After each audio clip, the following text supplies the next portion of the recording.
Visa के लिए शादी या रेजिडेंसी के लिए शादी या पासपोर्ट के लिए शादी, क्या आप जानते हैं कि अगर आप किसी के साथ शादी कर रहे हैं सिर्फ इस इंटेंशन के साथ कि आपको वहाँ का वीज़ा मिल जाए या वहाँ की रेजिडेंसी मिल जाए या वहाँ का पासपोर्ट मिल जाए, तो ये एक क्राइम है, अपराध है और एक क्रिमिनल ऑफेंस है।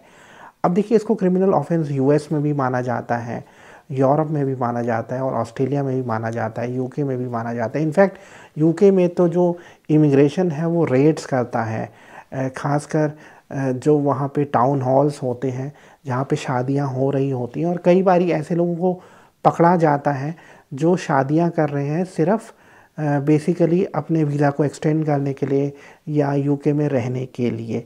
तो अभी रिसेंटली एक न्यूज़ है अलग अलग वेबसाइट्स पे, इनफैक्ट इंडिया टुडे की वेबसाइट पे है, ऐसे ही पाकिस्तान में भी कई वेबसाइट्स पे है कि इंडियंस और पाकिस्तानियों को गिरफ़्तार किया गया है। एक ये पूरा सिंडिकेट था, अपराधियों का रैकेट था, और ये क्या करते थे, ये साइप्रस में जो शादियां होती हैं सिर्फ रेजिडेंसी के लिए या बेसिकली नेशनैलिटी के लिए, उसको फैसिलिटेट करते थे।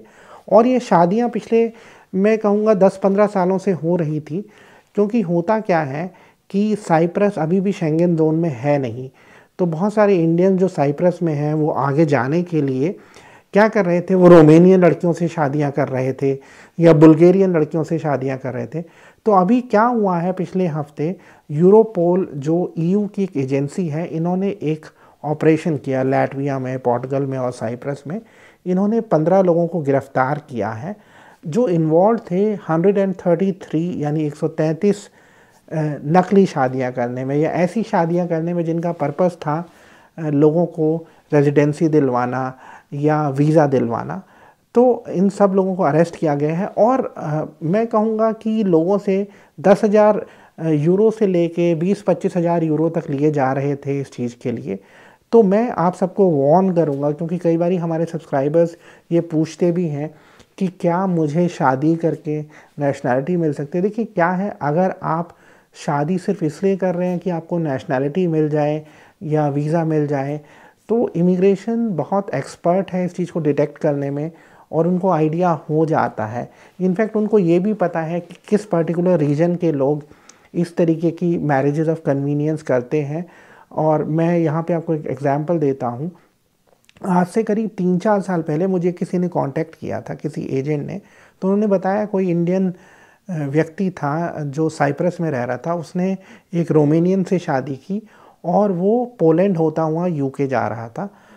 पोलैंड में उसको इमिग्रेशन ने डिटेन किया और उस रोमेनियन लड़की को भी डिटेन किया। जब उनसे पूछताछ हुई तो रोमेनियन लड़की ने बोल दिया कि उन दोनों में शादी हुई है, लेकिन ये शादी मैरिज ऑफ कन्वीनियंस है और उसको पैसे दिए गए हैं। तो इमिग्रेशन ने क्या किया, इस इंडियन बंदे को तो अरेस्ट कर लिया और उस रोमेनियन लड़की को जाने दिया। अब देखिए नुकसान किसका हुआ, ये इंडियन लड़के का। नुकसान इसलिए हुआ क्योंकि इन्होंने गलत चीज़ की थी। तो इसलिए आपको ये इस तरीके की मैरिजेस जो होती हैं सिर्फ वीज़ा के लिए, उसको अवॉइड करना है। और मैं कहूँगा हमारे जो भी सब्सक्राइबर हैं जो इस वीडियो को देख रहे हैं, इस आइडिया को अपने दिमाग से निकाल दें कि आप किसी से शादी करेंगे तो आपको वीज़ा मिल जाएगा, ख़ासकर तब जब आपकी शादी का मेन इरादा सिर्फ वीज़ा लेना है। एक और चीज़ यहाँ पे ऐड करना चाहूँगा। देखिए क्या होता है, इनफैक्ट जो इंडिया में एम्बेसीज़ भी हैं वो इस चीज़ को लेके बहुत अवेयर हैं। ख़ासकर पंजाब में, हरियाणा में, गुजरात में कई शादियाँ सिर्फ वीज़ा के लिए होती हैं और वो नज़र रखते हैं ऐसी शादियों पे जो रिसेंटली हुई हैं। अब देखिए पंजाब में एक टर्म चलता है स्पाउस वीज़ा, और बहुत सारे लोग सिर्फ शादियां इसलिए कर रहे हैं कि मतलब उस लड़की के थ्रू या लड़के के थ्रू उनको कनाडा का, ऑस्ट्रेलिया का या यूरोप का रूट मिल जाएगा। तो है क्या, जितनी भी इन्वेस्टिगेटिंग एजेंसीज़ हैं या क्राइम पे नज़र रखने वाली एजेंसीज़ हैं वो बहुत ज़्यादा रिसर्च कर चुकी हैं। तो आपको इस तरीके की जो शैम मैरिजेज़ हैं या जो फेक मैरिज हैं, इसको अवॉइड करना है। और आज के इस वीडियो का पर्पस था आपको अवेयर करना। आप कमेंट करके लिखिए कि क्या आप सिर्फ वीज़ा या नेशनैलिटी के लिए शादी करेंगे। अगर आपका आंसर हाँ है तो बोलिए हाँ क्यों है, अगर नहीं तो आप क्यों नहीं करेंगे। आज के वीडियो में इतना ही। Thank you very much.